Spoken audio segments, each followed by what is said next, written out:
Yezetu, Yanke Fina Terenga Koti, Keki, Sasa Tuna Jiro, Keki, Sasa Tuna Jiro, Kitonda Kiti, Pasegero Naga Pasegere, Kitongu Makiru Kita, Pasegero Kapane Kita, Antenta Ilenga Mamaro, Kekinta Shombinga Makamichi, Keki, Sasa Tuna Jiro, Keki, Sasa Tuna Jiro.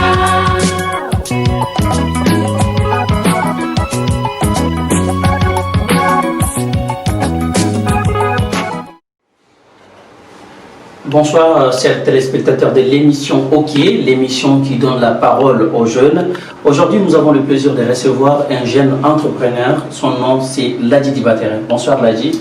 Bonsoir. Bon, Ladi, tu peux te présenter à nos téléspectateurs. Bonsoir à tous. Merci à vous d'être là. Donc, moi, je m'appelle Ladi Dibatere. Je suis entrepreneur dans le transport funéraire entre la France et le Mali. Alors, quand on dit Ladi Dibatere, qui est réellement Ladi Dibatere? Où est-ce que vous êtes né? Votre lieu de naissance? Où est-ce que vous avez fait votre enfance? Alors, moi, c'est Ladi Dibatere, comme je l'ai dit. Du coup, moi, je suis entrepreneur dans le transport funéraire. Donc, je suis né à Paris, précisément. Et donc, j'ai passé ma jeunesse en banlieue parisienne. Et donc, actuellement, je suis à la tête d'une start-up qui s'appelle Adadia, dans le domaine du transport funéraire entre la France et le Mali. Alors, Ladi, peux-tu nous parler un peu de tes activités, notamment de ton parcours en tant que jeune entrepreneur ici en France? Alors, moi j'ai créé ma structure, donc ça va faire 6 mois. Donc j'ai eu l'idée de créer ma structure suite à des événements en fait tragiques. J'ai eu l'expérience de perdre mon père en 2010, ma mère en 2015. Donc malheureusement on avait eu des difficultés sur la route.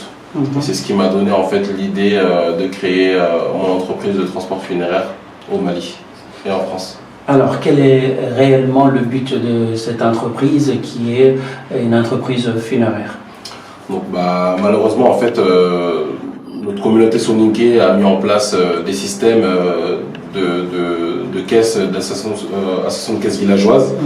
Et donc dès lors qu'il y a un décès en fait on cotise chaque année et dès lors qu'il y a un décès, on a une enveloppe une fois arrivé à Bamako pour prendre en charge le défunt. Sauf qu'en fait, les véhicules qui étaient là-bas n'étaient pas des véhicules qui étaient adaptés. Donc moi, pour ma part, pour mes parents, c'était un petit peu compliqué. Donc c'est ce qui m'a donné en fait l'idée de créer ma structure. Et donc nos véhicules sont adaptés. Ce sont des corbillards équipés de caissons réfrigérés avec des places assises. Donc on a 3 places assises. Et donc voilà, l'idée c'est vraiment de respecter le défunt jusqu'à sa dernière demeure.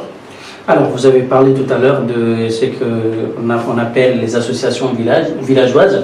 Comment travaillez-vous avec les associations villageoises? Alors l'idée c'est de faire des partenariats pour qu'on puisse ensemble trouver des solutions pour travailler ensemble. Donc eux ils ont des anciennes pratiques. Ils ont bien travaillé, les premières générations, ils sont venus ici, ils ont mis en place des systèmes. Sauf que maintenant, leurs systèmes ont quelques failles à quelques niveaux, puisque les partenaires les sous-traitants avec qui ils travaillent à Bamako sont pas de très bonne qualité. Et donc, du coup, voilà, nous, on a notre structure en fait, qui est là aujourd'hui, qui répond vraiment à une demande. Et l'idée, c'est vraiment de respecter les dernières volontés du défunt et d'accompagner le défunt dans sa dernière demeure avec dignité, tout simplement. En fait. On estime que tout défunt mérite d'être respecté, en fait. Justement, vous avez parlé de l'idée, comment l'idée vous est venue quand vous avez perdu vos parents et paix à leur âme. Et est-ce que vous pouvez nous dire un peu les difficultés que vous avez rencontrées depuis la création de cette entreprise? Alors les difficultés qu'on a rencontrées, c'est dans la communauté soninké, c'est vrai que c'est des pratiques que eux ils font qui sont pas très qui sont moins à jour aujourd'hui, on va dire. Qui sont à l'ancienne, là. Qui sont à l'ancienne, Oui. voilà. Et du coup, nous on arrive avec cette nouvelle entreprise, c'est quelque chose de nouveau. Et le Soniké, en fait, il a un petit peu peur de l'engagement, donc c'est vrai que c'est pas évident. Mais le but, en fait, c'est sensibiliser les gens, sur, en fait, pourquoi est-ce qu'on a créé cette structure et quelle est l'importance d'avoir une société comme ça au Mali qui utilise un véhicule qui est équipé d'un caisson réfrigéré, puisque le Mali est un pays dans lequel il fait très très chaud. Et puis là, en ayant un véhicule comme le nôtre, le défunt arrivera à sa destination dans des bonnes conditions, c'est ce qui est important. Justement, vous avez parlé de véhicules. Est-ce que vos véhicules répondent aux normes internationales pour pouvoir rapatrier, par exemple, le corps jusqu'au fin fond de certaines régions comme Kaye, par exemple? Alors justement, notre véhicule il est équipé d'un caisson réfrigéré. Donc pour régler la température entre 0 et 4 degrés, et moins 4 degrés. Donc, ce qui fait que le défunt est pratiquement congelé. Et donc ça maintient le défunt à une très très bonne température. Ensuite, on a des places assises. On a 3 places assises dans le véhicule. Et on a 2 chauffeurs en général qui vont dans les zones les plus éloignées. Voilà. Alors, est-ce que l'entreprise Adadia accompagne également les familles après, par exemple, le décès, après le rapatriement du corps? Alors, après le rapatriement du corps, après le rapatriement du défunt, on s'occupe également, si la famille nous le demande, c'est très nouveau, de faire une sadaqa jariya, ce qui va permettre en fait aux défunts d'avoir des hasanats pendant une longue durée, si vous voulez. C'est des hasanats qui vont pas s'arrêter en fait. Donc on peut faire la création d'un puits, on peut partager, on peut faire des distributions de Coran dans des mosquées, on peut faire des travaux pour un orphelinat, on peut faire plein de choses. Ça dépend ce que la famille nous demande. Alors, ce qui est plus courant généralement, c'est la création d'un puits. Voilà, le nom de ce convoi funéraire, c'est Adadia. Voilà. Adadia, c'est quoi Adadia? Qu'est-ce que ça veut dire réellement? Alors Adadia, en fait, c'est un mélange entre le nom de mon père et de ma mère. Mon père s'appelait Adama et ma mère s'appelait Bidia. Donc on a pris les 3 premières lettres du nom de mon père et les 3 dernières lettres du prénom de ma mère. C'est ce qui donne Adadia. D'accord. Alors, où est-ce que vous intervenez? Est-ce que vous intervenez seulement au niveau des corps de France ou vous intervenez également au niveau de Bamako? Quand je dis Bamako, c'est-à-dire souvent, on voit très souvent quand il y a de décès, les gens ils prennent souvent par exemple de véhicules qui ne sont pas vraiment adaptés, comme de soterrement par exemple de cars qui sont à Bamako pour amener le corps dans des villages. Est-ce que vous intervenez aussi au niveau de Bamako? Alors nous justement on a 2 startups, donc on intervient en France et au Mali. Donc pour la partie en France, dès lors qu'il y a un décès, les gens peuvent nous contacter via nos différents canaux de communication. Ensuite au Mali, les gens peuvent nous contacter directement également par nos canaux de communication, donc via notre site internet, etc. Et donc on intervient dans les 2 pays. On intervient à Bamako, on intervient en France, sans souci. On a nos locaux maintenant qui sont à l'aéroport justement de Bamako, et donc on peut même recevoir les familles là-bas directement. Alors vous dites, vous avez un slogan quand même qui est très très fort, en disant accompagner ceux qui vous sont chers vers leur dernière demeure. Donc, est-ce que vous pouvez nous expliquer un peu, voilà, pourquoi vous avez écrit ça? Alors en fait, ce slogan, en fait, justement, l'idée c'est vraiment d'accompagner le défunt en toute dignité. En fait, si vous voulez, le but c'est que le défunt il fasse ce dernier voyage dans de très bonnes conditions. Parce que ce sera son dernier voyage, donc il faut vraiment le rendre assez unique. C'est pourquoi aujourd'hui on met tous les moyens en œuvre avec une équipe de professionnels là-bas pour vraiment recevoir les familles, les mettre à l'aise. Tout au long du chemin, on écoute des versets coraniques pour accompagner le défunt dans sa dernière demeure en toute dignité. Ça, c'est quelque chose d'important pour nous. Alors aujourd'hui, est-ce que vous disposez de plus de véhicules pour faire ce travail-là? Alors on a commencé avec un seul véhicule, mais aujourd'hui on compte 2 véhicules. Voilà, on a été un peu débordé pendant la période de Covid, mais aujourd'hui c'est pour ça qu'on a investi dans un 2e véhicule qui on espère va pouvoir venir vraiment nous renforcer au niveau de notre flotte. Alors, comme je reviens encore sur la question des associations villageoises, parce qu'on sait que ces genres de questions sont gérées par ces associations, est-ce qu'aujourd'hui vous êtes prêt à rencontrer encore une fois des associations pour pouvoir leur expliquer clairement le but de cette entreprise qui est d'accompagner les défunts voilà, jusqu'à leur dernière demeure? Carrément, absolument. Ouais. En fait, l'idée, c'est vraiment de sensibiliser de toute façon nos parents, qui sont généralement les gens qui s'occupent du rapatriement. Parce qu'on ne faut pas oublier que c'est des systèmes qui sont très hiérarchisés. Donc, dans un premier temps, on va avoir le RILC.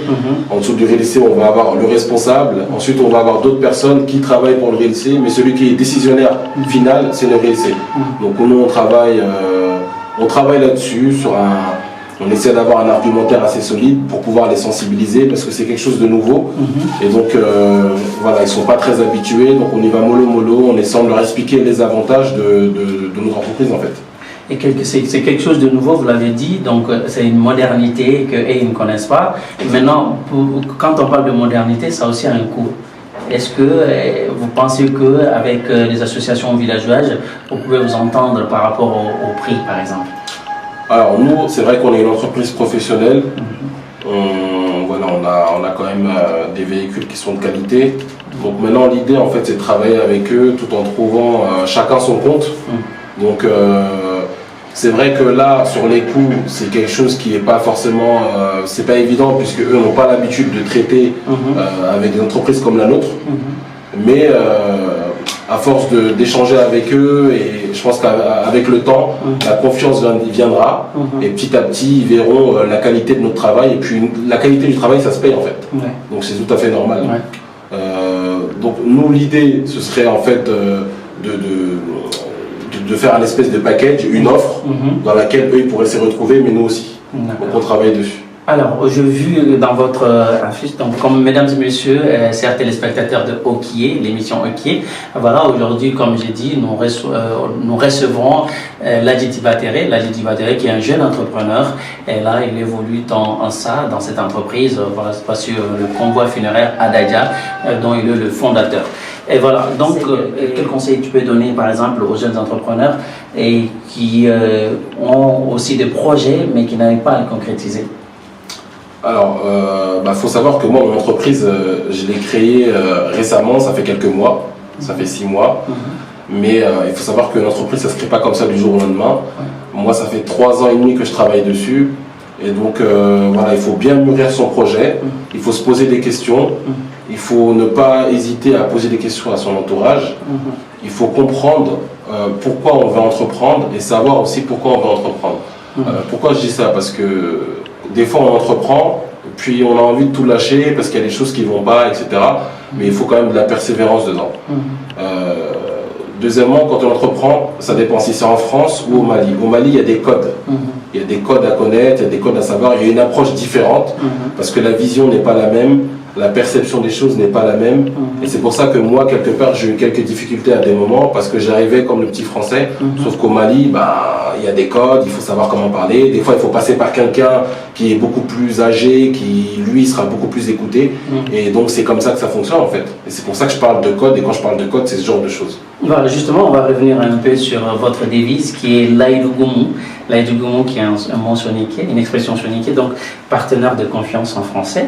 Et pouvez-vous nous expliquer un peu en quoi vous avez utilisé ça comme devise? Alors, l'Aïdougoumou, voilà, comme vous l'avez dit, c'est en gros, l'Aïdou, c'est une parole en fait, c'est une promesse quelque part. Une parole donnée, quoi. Voilà, une parole donnée, donc il faut y tenir, c'est vraiment important. Le respect de la parole donnée. Exactement. Donc c'est pour ça qu'on l'a traduit par partenaire de confiance dans l'idée. Mais en fait, pourquoi on a mis l'Aïdougoumou? Parce que les familles nous confient leurs défunts. Donc nous, on a cette charge-là de prendre vraiment le défunt comme si c'était un membre de notre famille et de le respecter jusqu'à la dernière demeure. Donc on va faire attention quand on va porter le cercueil, on va faire attention à notre façon de conduire, on va respecter les familles qui sont dans le véhicule, on va respecter le défunt lui-même pour ne pas parler de tout et n'importe quoi sur le long du chemin. Donc tout ça en fait c'est une façon de respecter la famille et le défunt.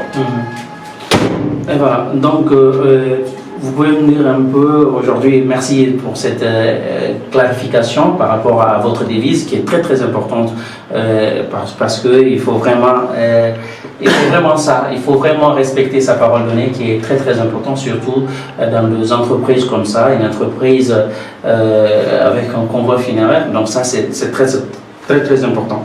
Alors, Ladji, aujourd'hui, quel est le conseil que vous pouvez donner, par exemple, aux jeunes soniqués, par exemple, et qui viennent, on va sortir dans le cadre de l'entrepreneuriat, on va rentrer un peu dans un autre domaine qui est aussi l'immigration.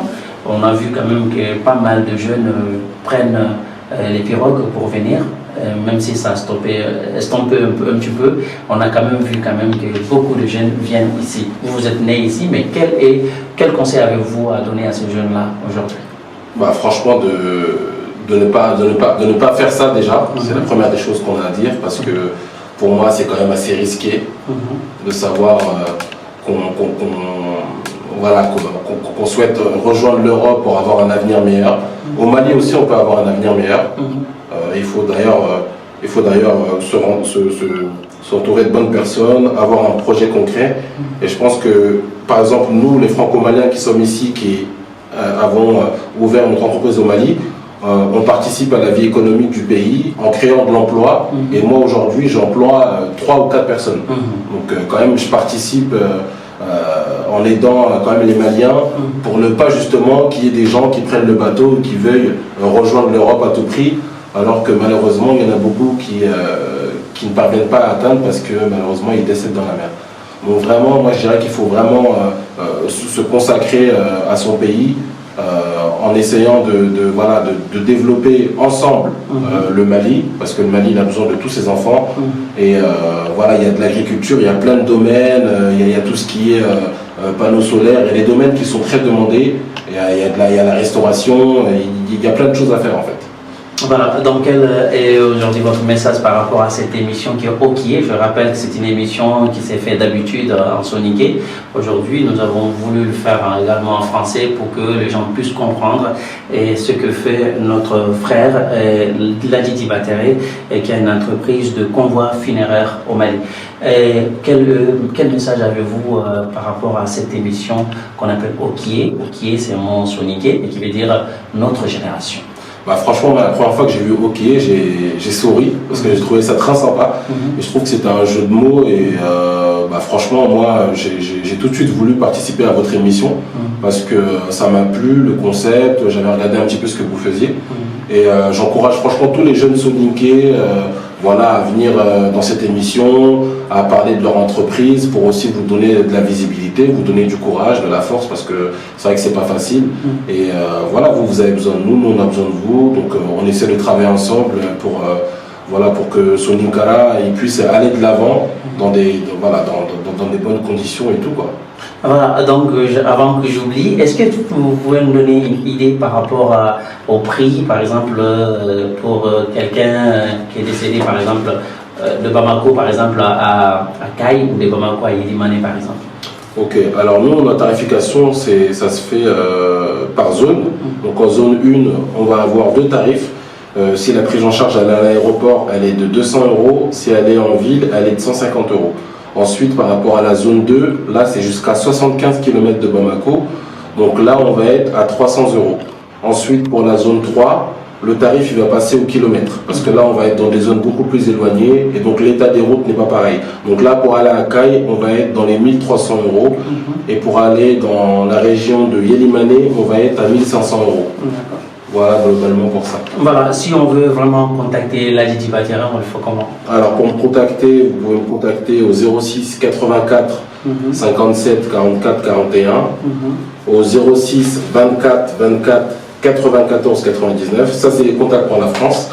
Pour le Mali, on a le 72 12 54 79. Ensuite, on va avoir la page Facebook et le site internet www.ada-dia.com. Alors, mesdames et messieurs, si vous voulez contacter Ladji Dibatere, alors il vient de dire ce contact, donc vous pouvez nous contacter nous aussi au niveau de Okié pour qu'on vous donne ce contact au 07 51 42 59 84 ou à notre email okiefana@gmail.com.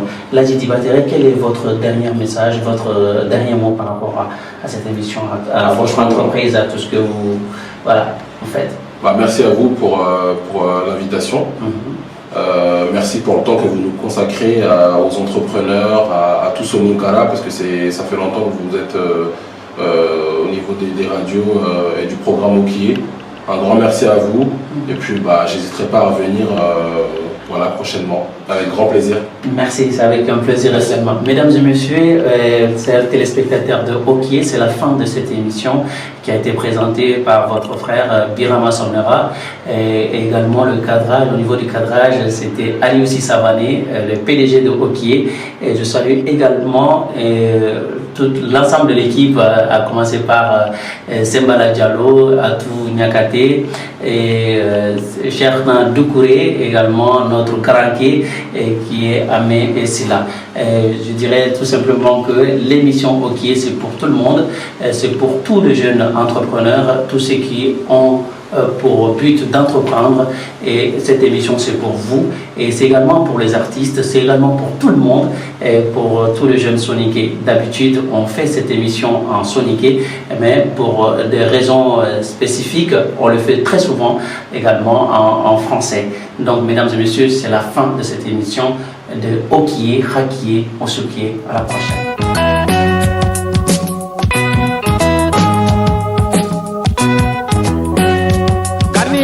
Nyandi kidekiti daru shoro nyandi panjagara nyanke fi gedi jaje gatu yanke fi na dere ngakoti keki sasa duna jiro keki siro sasa duna jiro kidi kito naga kidi kiti pase kero naga pase gere kidi kito kumma kido kita pase kero kama pade kita angkenta ile ngama mahalo keki ta shombi ngama kabichi keki